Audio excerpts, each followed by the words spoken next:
When my family called me a disgrace at my father's funeral, I stayed silent. When they said I was a failure who deserved nothing, I bit my tongue.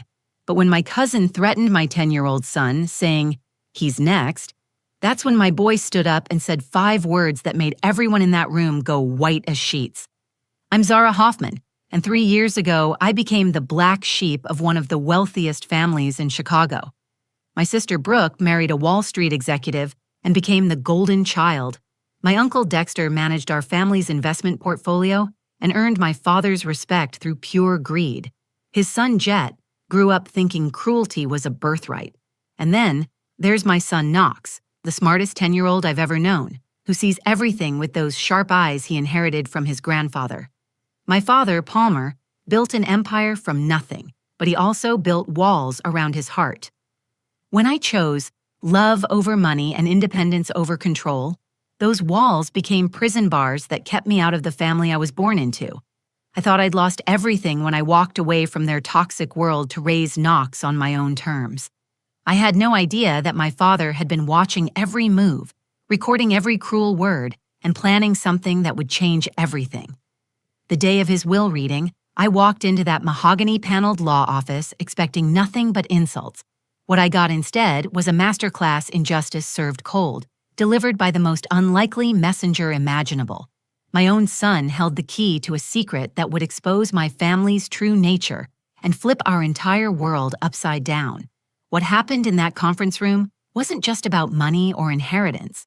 It was about a grandfather's love, a mother's strength, and a little boy's courage to stand up to adults who thought they could crush anyone in their path. By the time that screen turned on and my father's voice filled the room, everyone realized they had seriously underestimated the 2 people they'd spent years trying to break. The morning of my father's will reading, I stood in front of my tiny apartment's cracked mirror, trying to decide if I should even bother showing up. The invitation had arrived 2 weeks after Palmer Hoffman's funeral, delivered by a courier who looked embarrassed to be standing in my run-down neighborhood. Knox watched me from the doorway, already dressed in his best shirt and tie, the same outfit he'd worn to his grandfather's funeral where half the family pretended we didn't exist. "Mom, we have to go," he said with that serious tone that made him sound older than his 10 years. Grandpa specifically asked for us to be there. I wanted to laugh at the irony. My father had barely spoken to me in 3 years, ever since I'd refused his ultimatum to move back home and let him control every aspect of Knox's upbringing. He'd made it clear that my independence was a personal insult, that raising a mixed-race grandson without his guidance was somehow damaging the precious Hoffman legacy. The last conversation we'd had ended with him calling me stubborn, and me calling him controlling. Neither of us had been wrong. The law offices of Sterling, Martinez, and Associates occupied 3 floors of a glass tower in downtown Chicago, the kind of place where every surface gleamed and the air smelled like expensive leather and old money. Knox held my hand as we walked through the marble lobby, his small fingers squeezing mine when the receptionist's smile faltered at our appearance. My simple black dress from Target looked like exactly what it was next to the designer suits and diamond jewelry filling the waiting room. "Mrs. Hoffman Whitmore and Mr. Hoffman are already here," the receptionist informed us, her voice carefully neutral. Of course they were. Brooke had probably arrived early to stake her claim, and Uncle Dexter never missed an opportunity to discuss money with lawyers. The conference room felt like a courtroom designed to intimidate. Floor-to-ceiling windows overlooked the city, and a massive oak table dominated the space beneath a crystal chandelier that probably cost more than I made in a year. Brooke sat at the far end wearing a cream Chanel suit, her perfectly highlighted hair pulled back in a style that screamed expensive salon. She glanced up when we entered, her expression shifting from mild curiosity to barely concealed disdain. "Well, look who decided to show up," she murmured to Uncle Dexter, who occupied the chair beside her like he owned it. My father's younger brother had always been bitter about being born second, and Palmer's success had only deepened that resentment. He wore his usual smug expression, the one that suggested he knew something you didn't and enjoyed keeping you in the dark. Jet sprawled in his chair with the casual arrogance of someone who'd never worked for anything in his life. At 28, he still lived off his trust fund and spent his days playing video games in his downtown condo. He looked up from his phone long enough to smirk at Knox, an expression that made my protective instincts flare. "Aunt Zara," he said with mock surprise, "I didn't think you'd have the nerve to show your face here." I guided Knox to two empty chairs on the opposite side of the table, trying to ignore the weight of their stares. My son sat perfectly still, his hands folded in his lap, watching everyone with those intelligent dark eyes that had always reminded me of my father. Palmer used to say Knox had an old soul, back when he still talked to us. Now I wondered if that old soul was the only thing in this room that truly understood what was about to happen. The lawyer, a distinguished man in his 60s with silver hair and kind eyes, entered carrying a thick folder. "Thank you all for coming," he said, settling into his chair at the head of the table. "I know this is a difficult time for the family." Brooke straightened, already preparing to accept her inheritance graciously. Uncle Dexter leaned forward, his calculator brain no doubt running numbers. Jet continued scrolling through his phone, confident that his piece of the Hoffman fortune was guaranteed. I felt like an intruder at my own father's will reading, surrounded by people who'd made it clear I didn't belong. Knox's small hand found mine under the table, offering comfort I didn't deserve. He'd been Palmer's secret favorite, I suspected, though my father had never said as much. They'd shared a love of chess and old movies, and sometimes I'd catch them having conversations that seemed too deep for a grandfather and his young grandson. As the lawyer began organizing his papers, I braced myself for public humiliation. I'd come expecting nothing and prepared to leave with less. What I couldn't have predicted was that my father had spent the last months of his life orchestrating the most elaborate lesson in family loyalty I'd ever witnessed, with my 10-year-old son as his willing accomplice. Mr. Sterling cleared his throat and opened the leather-bound folder with the reverence reserved for documents worth millions. "We're here today to read the last will and testament of Palmer James Hoffman," he began, his voice carrying the weight of 40 years practicing estate law. The room fell silent except for the soft hum of the air conditioning and Jet's fingers still tapping against his phone screen. "To my beloved daughter, Brooke Hoffman Whitmore," the lawyer read, "who has always understood the importance of family reputation and social standing, I leave the sum of $15 million, along with the Aspen property and all contents therein." Brooke's face lit up with satisfaction, though she tried to maintain a dignified composure. She reached over and squeezed her husband's hand, already mentally redecorating their third vacation home. "To my brother, Dexter Hoffman, who has faithfully managed the family investments for the past 20 years, Mr. Sterling continued, I leave $10 million and the controlling interest in Hoffman Financial Management." Uncle Dexter's smugness deepened as he nodded approvingly. He'd been waiting decades for official recognition of his contributions to the family wealth. The lawyer proceeded through a list of cousins, distant relatives, and family friends, each receiving generous 5- and 6-figure sums. The Palmer Hoffman I remembered had been methodical about everything, and his will reflected that same careful attention to detail. Every name mentioned brought nods of approval from the family members present, as if they were grading his choices. 20 minutes passed, then 30. My name hadn't been mentioned once. Brooke's patience finally cracked. "I'm sorry," she interrupted, her voice dripping with false concern. "But are we going to be here all day?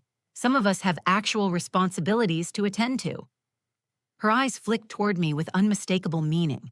The unspoken message was clear, unlike some people who apparently had nothing better to do with their time. Mr. Sterling looked up from the document. "That concludes the reading of Palmer Hoffman's last will and testament. Are there any questions?" The silence stretched for what felt like hours, but was probably only seconds. Knox's hand tightened around mine, and I could feel his tension even though his expression remained perfectly calm. I'd prepared myself for this moment, but hearing it, made official, still felt like a punch to the gut. Brooke couldn't contain her glee any longer. "Well," she said, her voice bright with vindication, "what did you expect, really? Dad always said you were a disgrace to the family name." She turned to face me directly, her perfectly applied makeup unable to hide the cruelty in her eyes. "Walking away from everything he built, throwing away every opportunity he gave you, raising that child like some kind of charity case instead of a Hoffman.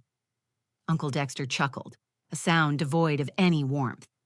Palmer saw right through your little rebellion, Zara. All those years you spent trying to prove you didn't need family money, and what do you have to show for it?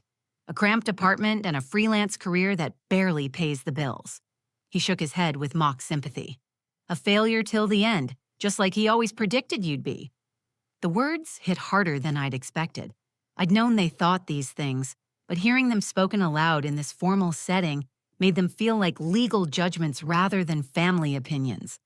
My face burned with humiliation, not for myself, but for Knox, who was absorbing every cruel word his relatives were throwing at his mother. Jet, emboldened by the adult's cruelty, finally looked up from his phone. He stared directly at Knox with the kind of calculating meanness that bullies perfect in middle school, but never outgrow. "You know what the really sad part is?" he said, his voice carrying across the silent room. "It's not just her. Look at him sitting there pretending like he belongs in a room like this." Knox's posture remained perfectly straight, but I felt him tense beside me. Jet's smile grew wider as he continued his attack. "Guess the apple doesn't fall far from the tree, right? She's been a disappointment her whole life, and now she's raising the next generation of family failures." He leaned forward, his voice dropping to what he probably thought was a whisper, but was clearly intended for everyone to hear. "Face it, kid. You're next in line to be the family disappointment. Might as well get used to it now."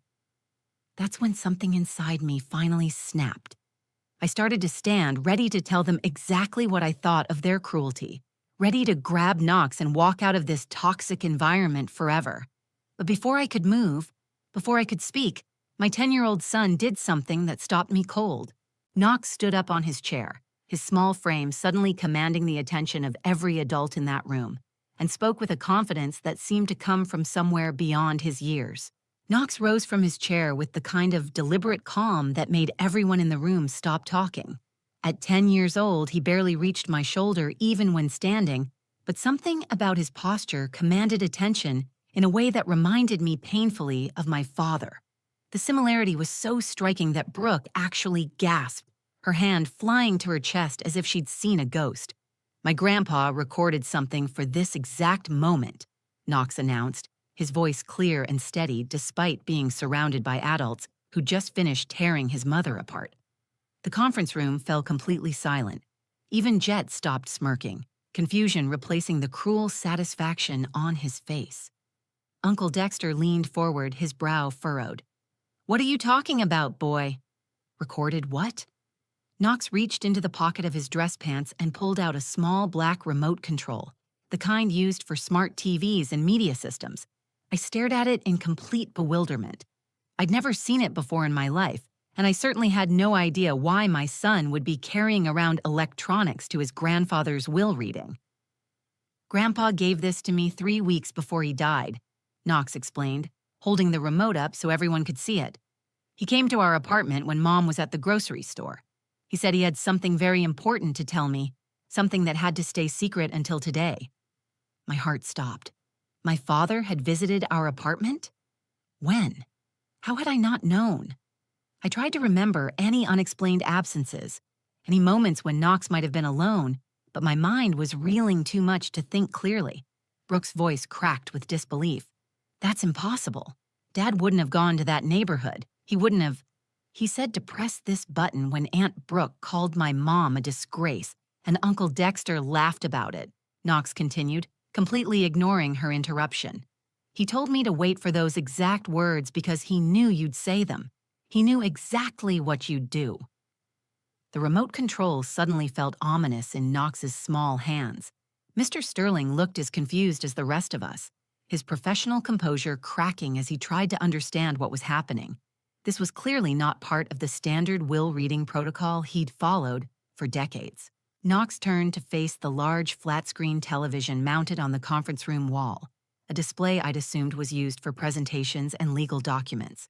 His movement was confident, like he'd practiced this moment, like he knew exactly what he was doing. "Grandpa said some people need to hear the truth before they can inherit anything," Knox said, his words carrying a weight that seemed impossible for someone his age. He said the real will reading couldn't happen until everyone showed who they really were. The real will reading? My mind struggled to process what that could mean. Had everything we just witnessed been some kind of elaborate setup? The generous distributions to Brooke and Uncle Dexter, the conspicuous absence of my name, the cruel comments that followed. Had my father somehow orchestrated all of it?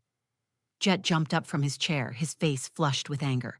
This is ridiculous. You can't just waltz in here with some random remote and— Sit down, Jet, Mr. Sterling said quietly, but with enough authority to make the younger man comply.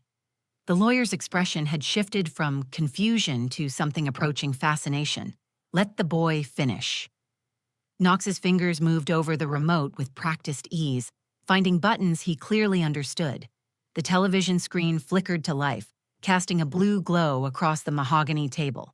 I watched my son's face in that light, seeing determination and sadness and something else I couldn't quite identify. Love, maybe, or justice. Mom, Knox said, turning to look at me directly for the first time since this strange scene had begun. Grandpa wanted me to tell you something before we watch this. He said he was sorry for all the times he made you feel like you weren't good enough. He said he was proud of you for choosing to be a good person instead of choosing to be rich. Tears stung my eyes. Those words coming from my son, but clearly originating from my father, hit me harder than any inheritance could have.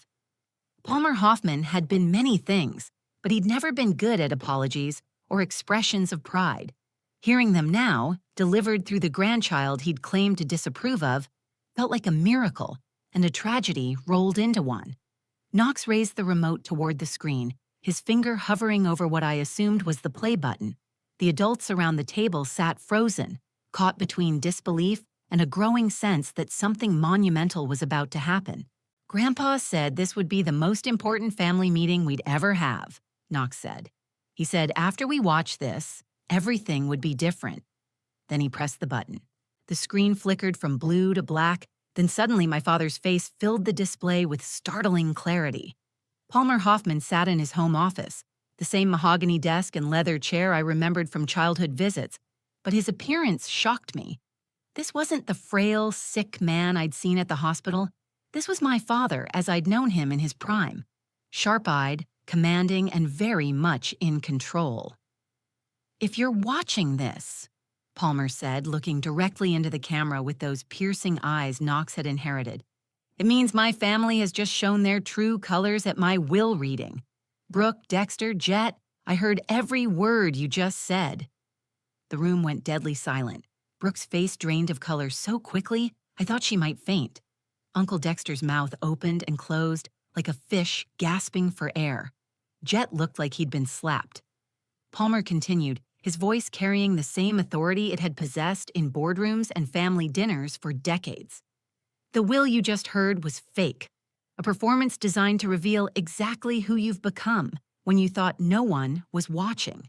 Congratulations, you've exceeded even my lowest expectations. Mr. Sterling dropped his pen, the small sound echoing in the stunned silence. I stared at the screen, my mind reeling. A fake will? How was that even possible? Mr. Sterling, Palmer addressed the lawyer directly, please retrieve the real will from the safe. Authorization code 774 Knox Zara. My grandson knows the numbers.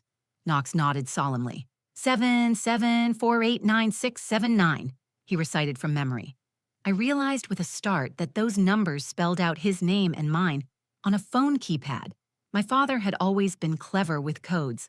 The lawyer stood on shaking legs and moved to a wall safe I hadn't noticed before, hidden behind a false panel. As he input the numbers, Palmer's voice filled the silence. Zara, you're probably wondering why I put you through this humiliation. The answer is simple. I needed them to prove who they really were. I needed you to see that walking away from this family wasn't a mistake. It was the smartest thing you ever did. Tears streamed down my face as Mr. Sterling returned with a different folder, this one sealed with red wax bearing my father's signet ring. Palmer's recorded image leaned forward, his expression softening in a way I hadn't seen since I was Knox's age. You're the only one who never asked me for money, Zara. Never expected an inheritance. Never compromised your values for my approval. You chose love over luxury, integrity over influence. That's exactly why you're getting everything, Brooke screamed. Actually screamed, a sound of pure rage and disbelief that echoed off the conference room walls. "No, this can't be legal. You can't just—" "Mr. Sterling will confirm the legality." Palmer's voice cut through her protests, as if he'd anticipated this exact reaction. "The real will leaves Zara my entire estate, $53 million, all properties, all business interests, all investments, everything." Uncle Dexter found his voice stammering with fury. "This is fraud, conspiracy. We'll contest this in court." Palmer chuckled on screen, the sound both warm and cold. "You're welcome to try, Dexter. I spent the last 6 months of my life building an ironclad legal case. Every conversation, every cruel comment about Zara and Knox at family gatherings, I recorded it all. Your lawyers will have a field day explaining to a jury why you deserve money after calling a 10-year-old boy a future failure." Knox squeezed my hand as Palmer's attention turned to him on screen. "Knox, my boy, you've been the perfect messenger. These past months, watching you visit me in secret, seeing how you handled this responsibility, you've shown more character at 10 than the rest of them combined." The secret visits suddenly made sense. Knox's mysterious walks in our neighborhood, his unexpected knowledge of chess strategies, the way he'd sometimes hum songs I didn't recognize. My father had been teaching him, preparing him, building a relationship I'd never known existed. Palmer's final words hit the room like a physical force. "Brooke, you get nothing because you've spent your life believing you deserved everything without earning it. Dexter, you get nothing because you turned bitterness into an art form. Jet, you get nothing because you're cruel to children, which tells me everything I need to know about your character." The screen went black, leaving us all staring at our reflections in the dark glass. Mr. Sterling's hands shook as he broke the wax seal on the real will, but his voice was steady as he confirmed what we'd just heard. "The estate of Palmer James Hoffman in its entirety goes to his daughter Zara Hoffman, with Knox Hoffman named as sole heir upon her death. The document is legally binding and witnessed by 3 independent attorneys." I sat in stunned silence as my family's world collapsed around me, finally understanding that my father's greatest gift wasn't the money. It was showing me that choosing love over wealth had been right all along. The conference room erupted into chaos the moment Palmer's face disappeared from the screen. Brooke shot out of her chair so fast she knocked over her water glass, sending crystal and liquid cascading across the mahogany table. "This is insane!" she shrieked, her perfect composure completely shattered. $53 million to her? She doesn't even have a real job. Uncle Dexter's face had turned an alarming shade of purple as he jabbed his finger at Mr. Sterling. "I don't care what that screen said. I've been managing those investments for 20 years. You can't just give everything to someone who's never even balanced a checkbook." Jet paced behind his chair like a caged animal, running his hands through his hair. "This has to be some kind of mistake. Grandpa was sick, maybe confused. People with dementia do crazy things with their money all the time." Mr. Sterling remained remarkably calm as he spread the real will across the table, pointing to official seals and signatures. "I can assure you that Palmer Hoffman was completely lucid when he created this document. In fact, he anticipated your reactions and took extensive precautions." The lawyer opened another folder, revealing thick stacks of paper. He spent 6 months documenting every interaction with family members, including audio recordings of conversations at holiday gatherings, birthday parties, and casual visits. My stomach dropped as I remembered some of those gatherings, the snide comments about my apartment, the jokes about Knox's mixed heritage, the constant reminders that I'd thrown away my birthright. I'd thought those conversations were just typical family dysfunction. I'd never imagined my father was building a legal case. "The recordings clearly demonstrate a pattern of verbal abuse directed toward both Zara and Knox," Mr. Sterling continued. "Any attempt to contest this would require explaining those recordings to a jury. I suspect your legal counsel will advise against that course of action." Brooke's perfect makeup was streaking down her face as reality sank in. She'd just lost $15 million and a vacation home because she couldn't keep her cruelty to herself for 30 minutes. Uncle Dexter slumped in his chair, his dreams of controlling the family fortune crumbling before his eyes. Jet just stared at Knox with something approaching disbelief, as if he couldn't understand how a 10-year-old had outmaneuvered 3 adults. Knox climbed into my lap, whispering words that hit me harder than any dollar amount ever could. Grandpa said you deserved to know how proud he was. He said you were the only one who remembered that money should make people kinder, not meaner. I held my son close, breathing in the scent of his hair and trying to process what had just happened. My father, the man I'd thought disapproved of every choice I'd made, had been watching and planning and preparing to vindicate everything I'd stood for. The inheritance wasn't just about money, it was about validation from beyond the grave. 6 months later, I barely recognized my life. The foundation I'd started, Hoffman House, had helped over 200 single mothers find stable housing and job training. Knox attended the best private school in Chicago, but he'd insisted on a scholarship program that brought kids from our old neighborhood into the same classrooms as politicians' children. Every morning, he still carried that remote control in his backpack, not because he needed it anymore, but because it reminded him that standing up for what's right matters even when you're small. Brooke and Uncle Dexter had hired lawyers, just as Palmer predicted, but the recordings made their case impossible.